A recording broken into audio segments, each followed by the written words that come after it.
The modern world isn't designed to serve you, it's designed to domesticate you. We are moving toward a future where you will own nothing, but you will be responsible for every cost. Most people are waking up to a reality where their labor is traded for digital credits that evaporate before the month ends. You think you're an investor? You're a tenant. You're renting your house from the state, your software from corporations, and your survival from a fragile, high-speed supply chain. But there is a blind spot in their architecture, a form of wealth that is invisible to their sensors and immune to their devaluations. I call it biological infrastructure. While they try to digitize your life, I'm showing you how to solidify it. I've selected 9 assets that act like physical shares in a company that can never go bankrupt. And pay close attention to number 6. It's the one item that historically allowed entire civilizations to ignore the collapse of central markets. Let's look at the first machine. Number 1, the hazelnut, the decentralized oil well. Stop thinking about bushes and start thinking about energy density. In a crisis, you don't starve from a lack of vitamins, you starve from a lack of fat. The industrial food complex wants you dependent on seed oils, processed sludge that requires a multi-billion-dollar refinery to exist. The hazelnut is a decentralized refinery. A single pound delivers 2,800 calories. It is wind-pollinated, hardy to -50 degrees Celsius, and starts yielding in 3 years. You are installing a self-repairing energy extractor that pays dividends for 50 years. This isn't gardening, it's fuel security. Now, if the hazelnut is your oil well, wait until you see number 3. It's the only asset on this list that actually pays for its own maintenance while feeding everything around it. Number 2, the chestnut, the bread tree. Wheat is a tool of control. It requires a plow, diesel, and annual labor. The chestnut is the forever grain. It produces complex carbohydrates that you can grind into flour, but it doesn't require a single hour of work once established. For the next 300 years, it simply drops wealth on your floor. It is the permanent infrastructure of autonomy. You are trading a few dollars today for a transgenerational caloric bank account that the IRS can't audit. Number 3, the gummyberry, the fertilizer engine. This is the unfair advantage. Most plants are consumers. They take from the soil. The gummyberry is a producer. It is a nitrogen fixer. It pulls fertilizer out of the thin air and pumps it into the ground for free. It's a biological multiplier. You plant it to feed your soil, and it feeds you as a bonus.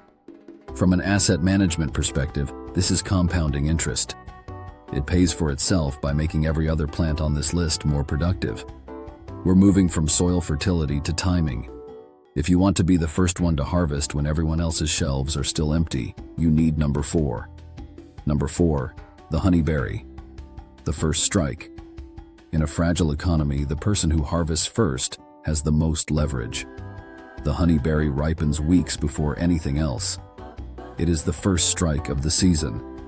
It thrives in climates so cold they would kill a 10-year apple investment. Because the fruit is too delicate for industrial shipping, the system can't commoditize it.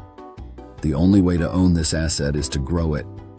It's medicinal-grade nutrition that acts as a hedge against the seasonal hunger gap. If you're starting to see the logic here, it's because you realize the system only rewards those who stay dependent.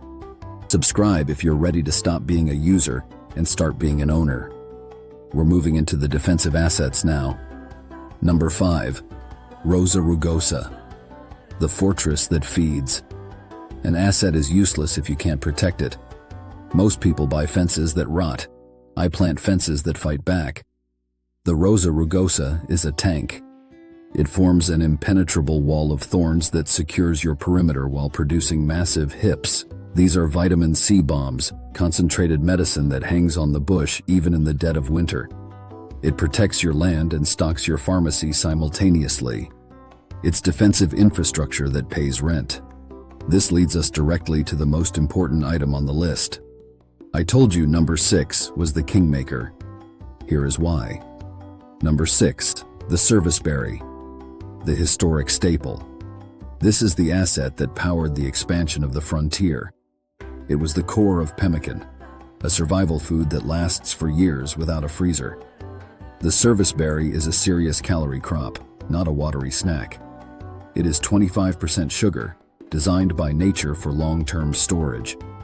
While the modern world relies on just-in-time delivery, the service berry allows for just-in-case survival. It is the ultimate insurance policy against a broken supply chain. Number 7. The goji berry. The complete protein. Most fruit is just sugar water, but the goji is a biological anomaly. It's a complete protein. It contains all essential amino acids. It's a plant-based pharmacy that thrives on neglect. It wants the struggle. The berries dry on the vine, creating energy-dense raisins that store at room temperature indefinitely. No electricity, no canning, no dependency. It's a decentralized protein source that cuts your ties to the industrial meat complex. Number 8. The Josta berry. The hybrid engine. This is a monster of efficiency, a cross between a currant and a gooseberry, bred to be immune to disease and thorns. It's a high-volume production unit. The industry ignores it because it doesn't fit their shipping crates, which means you have a monopoly on this resource. It's a set-it-and-forget-it asset that yields for 20 years. We've covered protein, carbohydrates, and medicine, but we haven't talked about pure, raw power. That's number 9. Number 9, the Chicago Hardy fig, the calorie heavyweight. This is the champion of ROI. Figs are the closest thing to growing honey-filled energy bars. The Chicago Hardy is a tactical marvel. Even if a brutal winter kills it to the ground, the roots send up new shoots that fruit the same year. It is a self-repairing machine. Dried figs are 3 times as energy-dense as fresh ones. They are sugar bombs that kept legions marching. You feed it sun, and it gives you the highest caloric return of any plant on this list. The world is being divided into 2 classes, the domesticated and the owners. The domesticated rely on a system that harvests their data, their labor, and their future. The owners build infrastructure that exists outside that system. Every tree you plant is a resignation from their usership model. It's an act of defiance. Stop asking for permission to be independent. Start building your own biological machine. I'm Johnny Bearington, and I'm here to make sure you're the one who owns the future. I'll see you in the next one.